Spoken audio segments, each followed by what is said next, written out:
Hello everyone, this is Richard Michael Odom speaking to you from high atop the Sawtooth Mountains in beautiful Sun Valley, Idaho.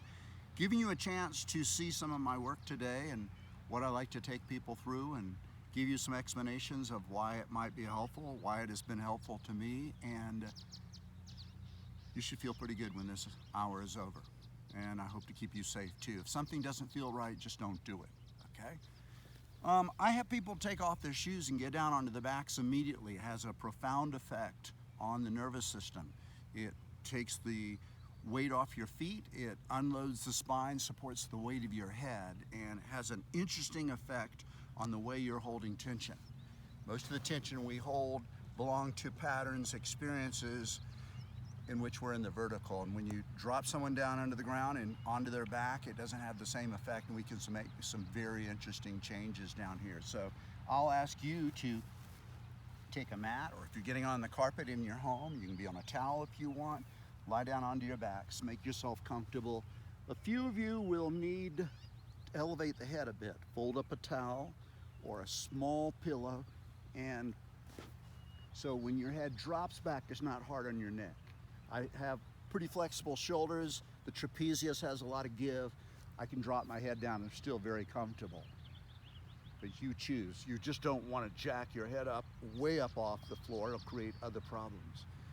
And gather your knees in, hold on to your bent legs with a loose grip. Feel this release through the small of the back. And as you do, begin to rock side to side, side to side. Massage your lower backs.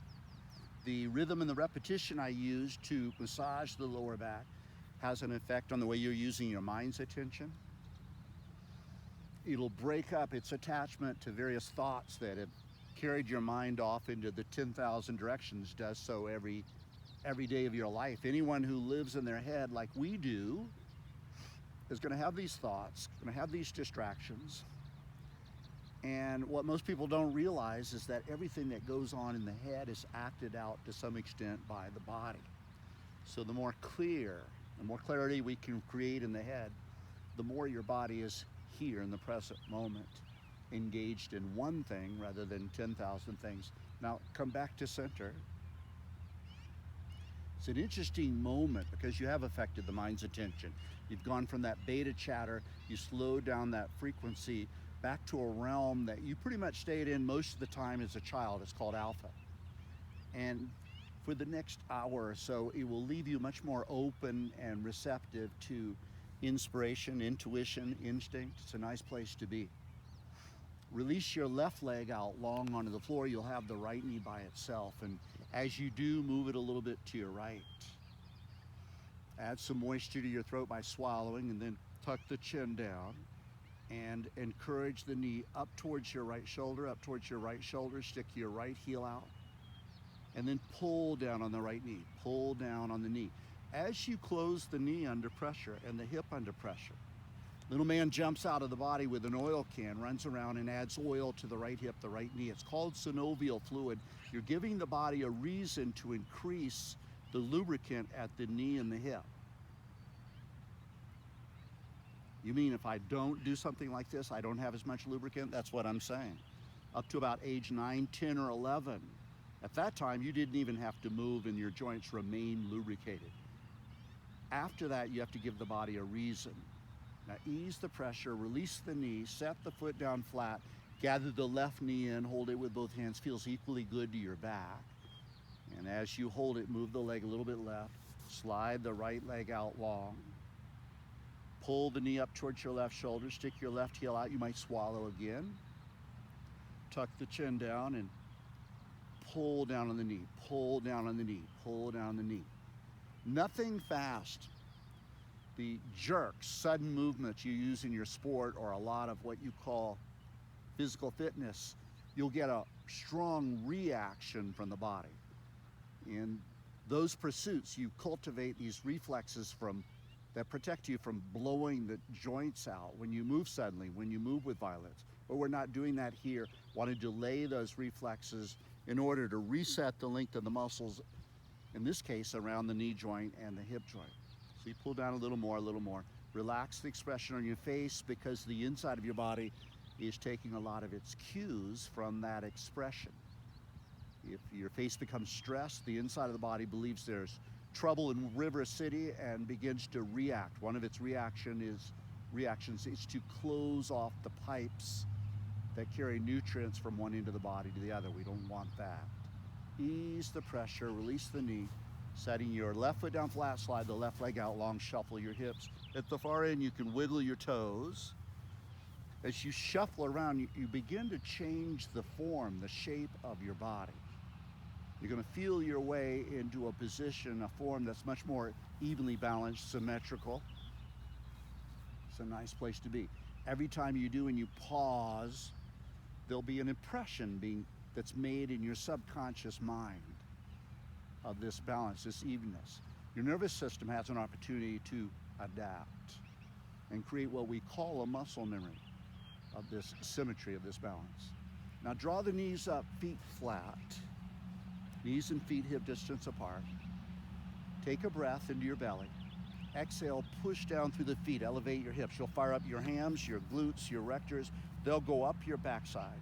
I like to use them, draw your attention to them a lot in any of my classes because I want them to be utilized. When you stand up, they immediately go up and better support your lower back and protect your knees. They're a neglected part of our bodies.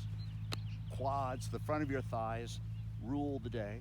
Swing your right arm overhead to the floor behind you, in this case the ground, the grass. Turn your face to the left. So I've raised my hips. I move my right arm overhead to the floor behind you. By the way, how much of it touches down? Hand, does it touch down? And if it does, how about the right shoulder? How about the right upper arm? Any part of the forearm, does it touch down? This is a work in progress. We all have different shoulder histories. Move your hips to the right. Drop your right hip some. So your hips rotate clockwise about 5 minutes. Stay there for a moment and then push with the left foot into the mat. And feel how it drives your right shoulder to the mat. When you walk, as you step forward with one leg and the foot in that leg strikes the ground, it impacts the opposite shoulder. Step after step after step, you're slugging one shoulder and then the other. Cease pushing, relax your toes. Knowing this, we want to create balance. I want you to switch arms, turn your face to the right, bring your hips back to center, level your hips. Now, drop the right hip some, so everything slides left. Move your hips off center left, demanding more from the hams, the glutes underneath the left side. And then here's this foot strike, push with the right foot. If we can open and balance the shoulders and our arms will swing more naturally at our sides, that's going to take what would have been a slug and move it through that open shoulder joint into the natural swing of that arm and coordinate with the stride of your legs underneath. That'll create a balanced massage to your back, step after step after step. Cease pushing, bring your face to center, hip center, level the hips. It should be about that simple. Just a coordinated, balanced, even stride as we walk along should restore most problems to a better, more favorable condition. Taper the spine back down. Now you'll feel some fatigue in your back. Rest your hands on your ribs. Right after any backward bend, which we were just in, a twist feels really good. Let your bent knees fall left. Your hips turn like a steering wheel to the left, isolating a twist in the middle. You can feel a stretch from your belly button coming up over the right side of the waist, goes around and into the small of the back. Then turn your face in the opposite direction to the right, isolating a twist in the neck. And then to this, the twist in the middle, the twist in the neck. I want you to breathe in, add air pressure, breathe in, breathe in. It'll move outward, it'll expand outward, it'll target anything in its way. Expanding it. When you exhale, it gives. That oblique cover on the right side of your waist, that cord of sternocleidomastoid muscle on the left side of your throat, it gives, lengthens. And then you bring your knees, your hips, your face back to center.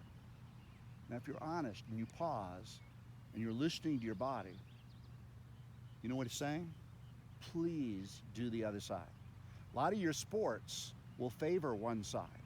You'll have your good side, so you groove everything into the nervous system on that one side, condition the muscles to produce that desired result to achieve whatever you're attempting to achieve. But here, we're not worried about that. we want to cultivate a semblance of balance. So let your knees fall right, which is what your body wanted to do. Turn your face to the left and begin to breathe in. Breathe in. Let the air expand outward. Let it target the right side of your throat, left side of your waist. Inhale, inhale, exhale, exhale, exhale. And that tissue gives. And translated into this, you bring your knees, your hips, your face back to center, and there's now a little more distance between your ears and your shoulders, your lower ribs, your hip bones.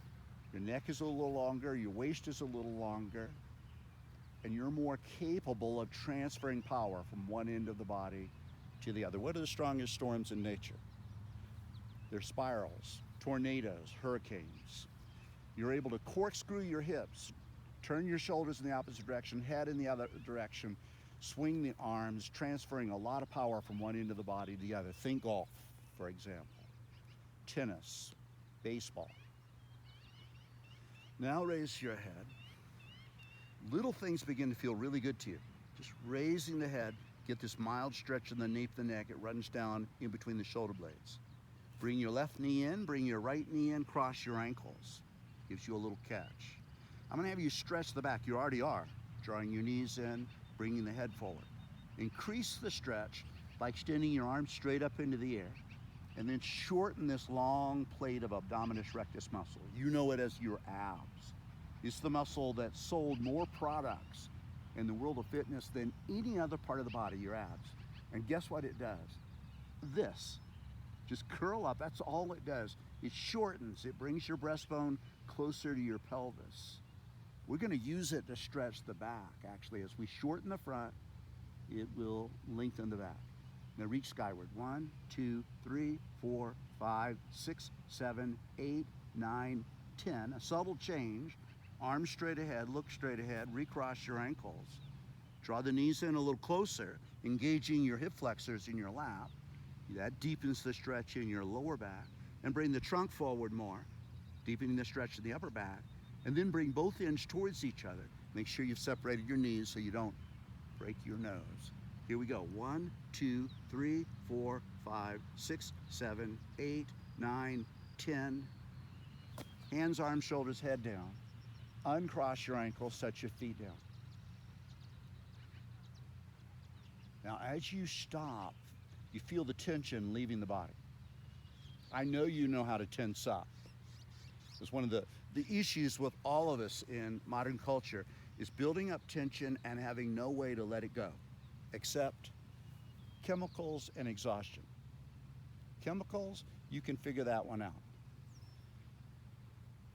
Your activities, most of your sports, the reason you feel better is because you've exhausted some of the tension out of the body.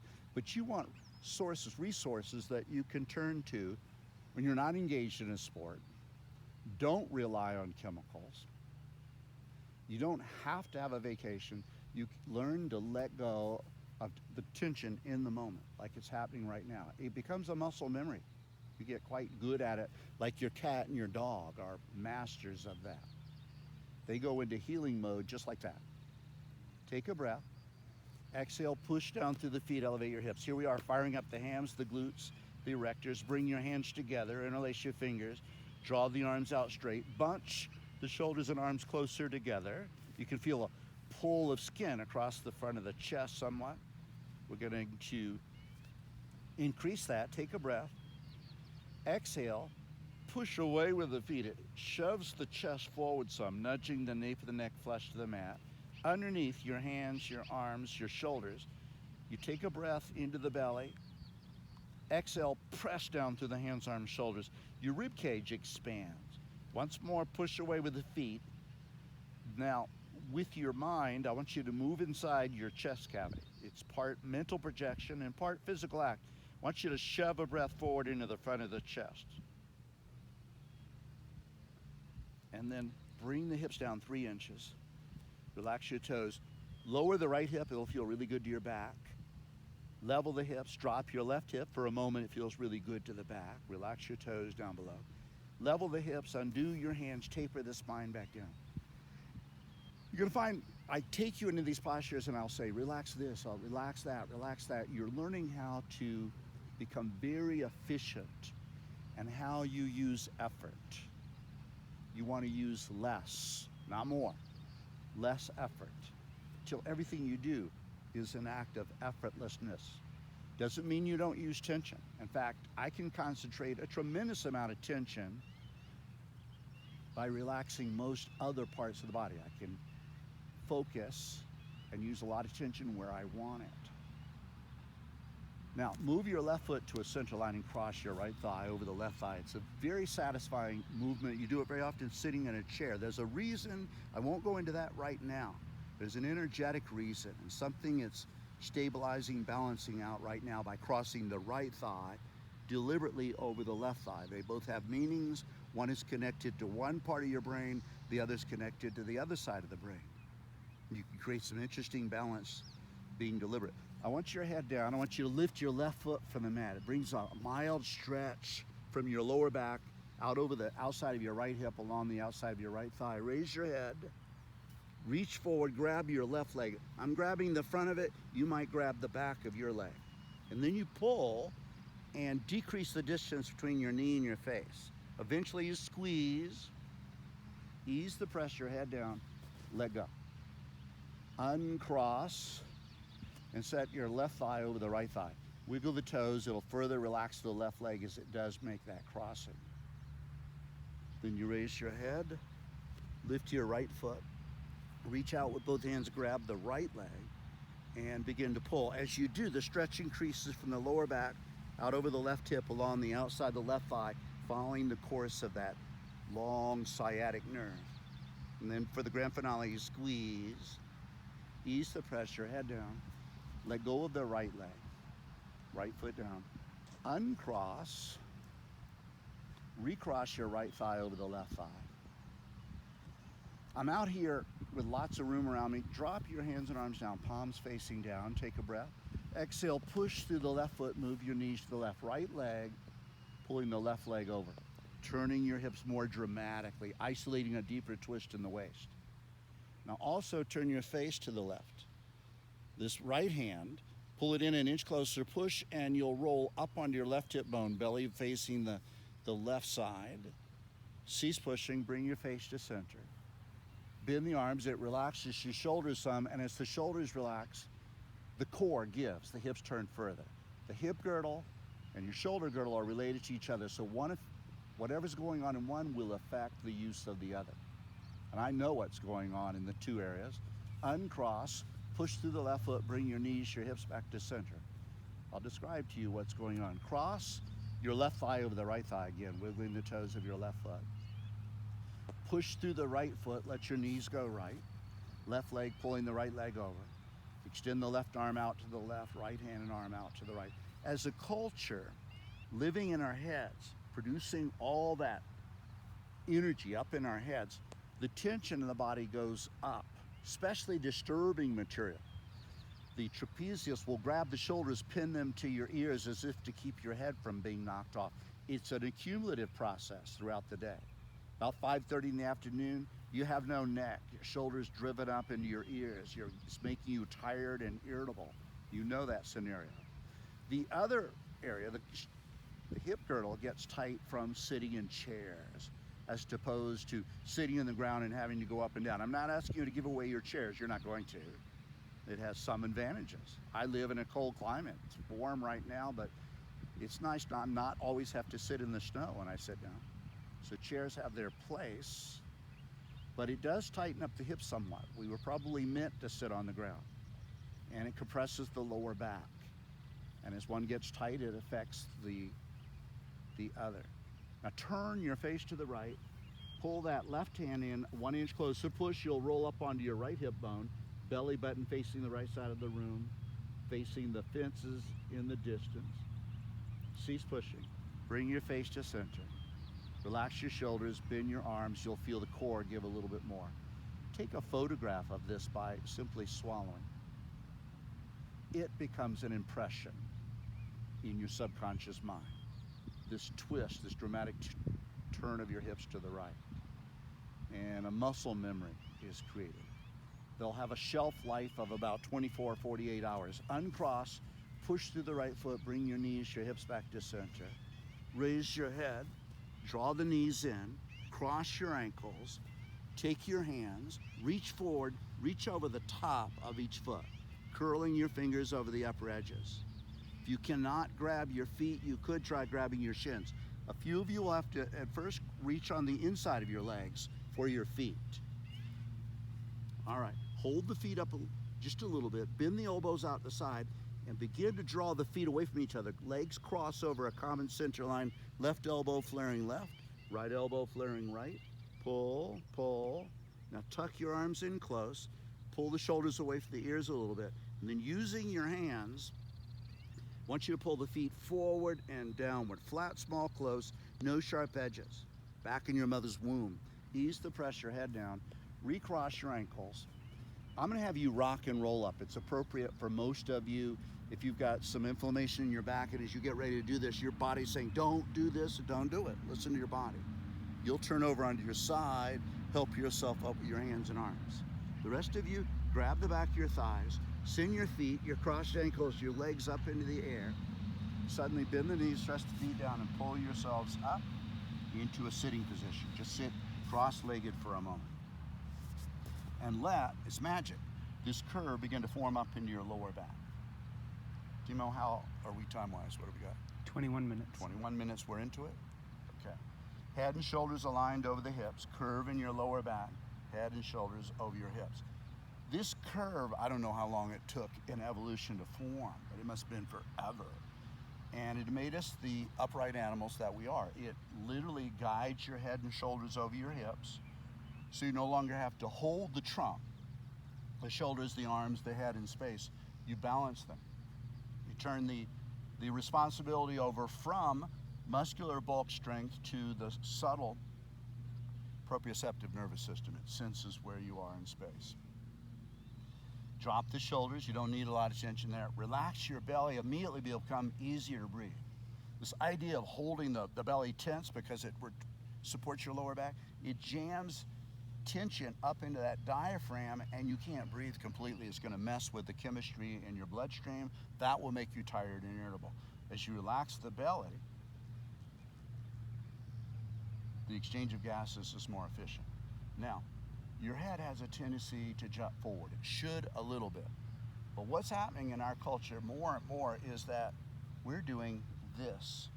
We're holding our attention on a little screen in front of us for like hours, aren't we?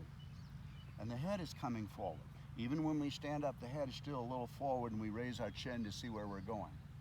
Another habit in our culture is we're becoming a population of mouth breathers. When the mouth opens, it adds tension to the neck that juts the head forward. And this messes with the alignment. So as you sit here, bring your head back just a little bit. Now, close your eyes. It's an indulgent. You withdraw visually from today. You're no longer devouring that world out there with your eyes, which is a common denominator in our culture. There's no reactive thought appearing in the head from what you just looked at. The brain doesn't feel compelled to surround it with a lot of like thoughts, probably trying to protect itself. But then you find that creates a whole world of emotion in the head too. And the body will react to that. Well, that's not going on. With your eyes closed, bow your head, feel this wonderful release through the neck, and move your chin, your nose, your face, back and forth on a little pendulum. It feels so good to the upper reaches of that trapezius muscle right there on the nape of the neck. You know that world. It originates there, it spreads out over and suspends and controls your shoulders. It's the go-to muscle for a lot of what your survival brain perceives as a threat. Stop. Set your hands behind you. Slide them back some. You're leaning. Open your eyes. Open your eyes. Move your ribs out. Lift your chest. Big chest. Now, if it's appropriate for your neck, you'll have to decide. After a while, more things will open and more of you will feel comfortable and confident in releasing the head back, exposing your throat. Feels nice. You'll learn to love this. First, you're fearful that your head's going to fall off. No. Push down the length of the arms through the heels of your hands. If your head fell off when you dropped your head back, we would have no such thing as a trapeze artist, right? Push, bigger chest, run a large breath in and out of your lungs. Now inhale your head back up, level your chin, exhale. Big dilation withdrawals from the head, the face for a moment. After a while, and you actually only need one of those a day, it's more elastic. All the vessels are more elastic and stronger. You can work in the garden and come back up, work in the garden and come back up, and not feel that swelling in your head, not feel that sense of panic. Those things were taken care of when you were a child. You played and you delighted in going upside down, then you became an adult and that ceased. Next, go down onto your elbows, your forearms, change the order of your legs, move your ribs out, lift your chest. Just a different perspective. Release your head back. It's going to drop into a deeper pocket. Now, close your mouth and breathe through the nostrils. That means the air is now being filtered. You've ever seen the amount of dust particles that are in the air? And if you're in a city with a lot of exhaust and smoke, etc., this is heaven sent to be able to filter some of that out. Nature will add moisture to that incoming air. Nature will add a lubricant to that air coming in so it's not so abrasive to the lungs. Now inhale your head back up, level the chin, exhale, swallow. Come back up. Straighten your legs out long, shake them out. Feels nice. Separate your legs a little bit, set your hands down next to you, push your hips a little closer to your heels, and lean forward over your bent legs. Now, you'll bring your hands and arms around. I usually grab my toes. You may want a towel or a belt to hook around your feet. You may not be ready to go forward like that yet. Grab the big toes or hold the ends of the towel, the belt. Dig your heels in. Now don't worry about folding, jackknifing completely in two. It's just an intention. A goal, yes, but you don't make anything that important. Start walking your hips away from the heels. Left, right, left, right, left, right, left, right, stop. Then, having moved forward by moving backwards, we're going to move forward by moving backwards again. You lift the chest, raise your chin, breathe in, breathe in. Try to pull yourself back from the toes. They become quite taut. You can feel the muscles in your back tightening, tightening as you breathe in, breathe in. Exhale, bend the elbows and draw the trunk fully over the bent legs. All the skin across your shoulders, across your ribs, across your lower back, up and down the spine comes alive with sensation. And what you do in this position now is project a large breath in and out of your back. It'll further amplify that sensation. You might have a little more room to walk the hips back a little further. Then release, come back up, lean left or lean right and draw the feet back, coming up onto your hands and knees for a slightly different perspective. Now you may have replaced a knee joint, maybe the hip socket or the other hip socket or your ankle. So everyone's going to look different in this. You move your hips back towards your ankles, your heels. Some of you need to sandwich a folded towel or a pillow back there. It'd feel easier. You can relax more deeply in this. You set your forearms down, make the trunk comfortable. Make two fists, stack one on top of the other. Rest your forehead on the stacked fist. So your spine is relatively straight, including the neck. Inhale, exhale. We've already flexed the knees, haven't we? They're already lubricated, so are the hips. Now we're extending the feet, opening the ankle joint. Under your hands, and extend the left hand and arm front, right hand and arm front. Pull both hands back in 1 inch closer. Look down, push mainly with the left hand. It'll drive the right hip into the right heel and stretch the front of that right ankle a little bit more by pushing with the left hand. Then push more with the right hand, the right hand, the right hand, forcing the front of your left foot ankle to open up smooth to the mat. Then push with both hands, both hands, both hands. Then come up onto your hands and knees. Lift your tailbone, push down through the ribs like a swayed back horse. Look up, inhale. Exhale and round. Tuck your hips, head falls, push through the heels of your hands, and knock the rider off your back. Feels really good across your shoulders, between the shoulder blades. Then go down onto your forearms, just like so. Place the back of your right hand on the mat, palm facing up towards your chest. Slide it across. We're turning the shoulder girdle. It's going to feel really good to your back. Then you lay your right cheek to the mat. Feels really good to the back. You can take the left hand and arm, extend it out in front of you, past your face, past the scalp. Spread out the fingers, pull it back in 1 inch, and push it. And it'll encourage that stretch to run from the right side of your back to the left side of the back. Cease pushing, set your left hand next to your face. Push down and away, come up onto your hands and knees again. Go down onto your forearms. This time on our forearms, sway the back, lift the tailbone, look up, inhale. Exhale and round, a nice stretch for the back. Now the shoulder turn. Place the back of your left hand on the mat, palm facing up towards your chest. Slide it across, left shoulder goes down. Turn your left cheek to the mat. Extend the right hand and arm front. Spread out the fingers, pull it back in 1 inch closer, push it. Into the grass, into the floor, into your mat. Loading the left shoulder. Your hips try to wander off center. Move them directly over the knees to maximize the stretch, going over the shoulders, over the ribs, over the waist, over the hips from the left side to the right side. Cease pushing. Set your right hand flat on the mat next to your face. Push down and away. Back up on your hands and knees. Once more, move your hips back towards your ankles, your heels. Either stack the fists like you did before, or if you can, draw the forearms in closer. Set your forehead down on the mat. Draw your hands up next to your face like you were playing hide and seek. Tuck your arms in close. Make yourself very little. And just rest there for a moment.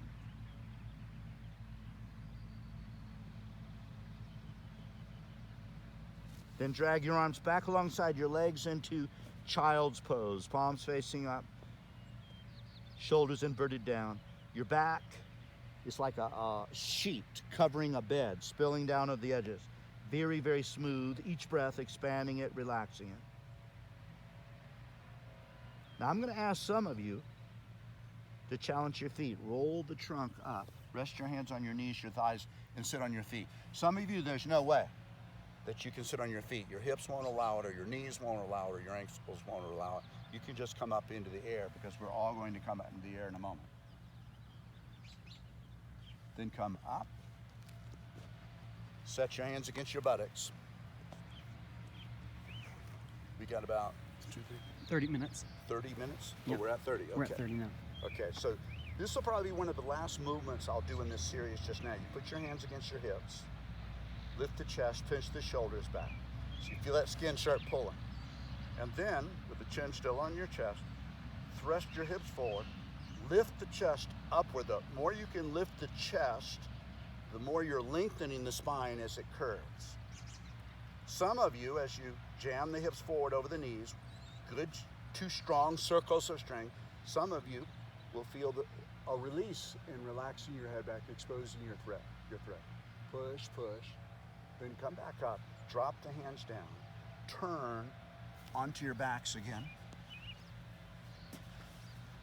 Gather your knees to your chest.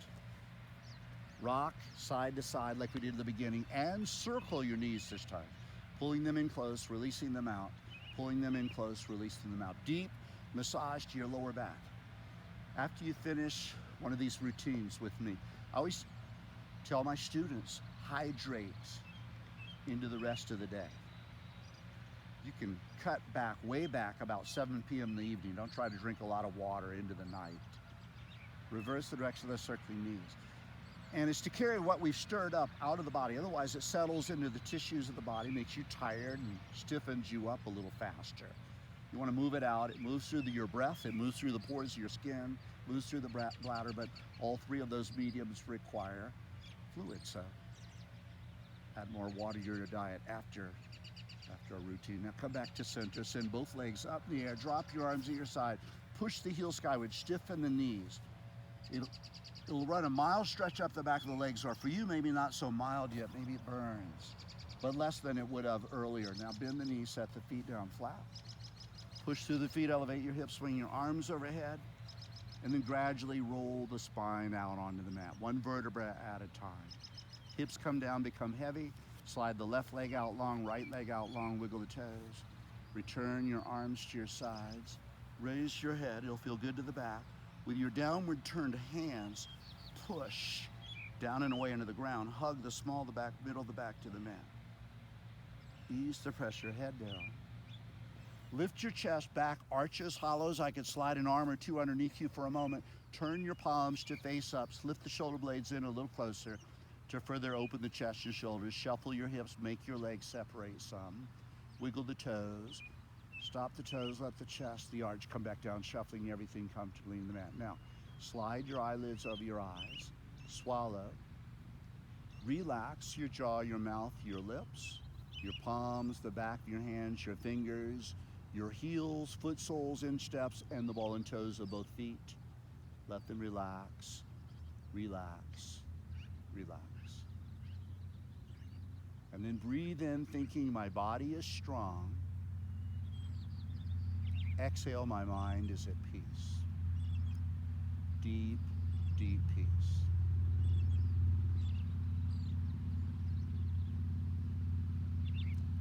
And when you are ready, you may sit up slowly. And when you do, you are free to go. Nice class, everyone. Again, Richard Odom from Sun Valley, Idaho. Think in terms of getting on my conference call. I give it every day, just now at 12:15 Mountain Daylight Savings Time. And as the year progresses, I'll change the time. You can check in and find out. But I give live classes every day, and you can join me for an hour in the comfort of your own living room or your front yard. This is my front yard. Take care of yourselves, everyone.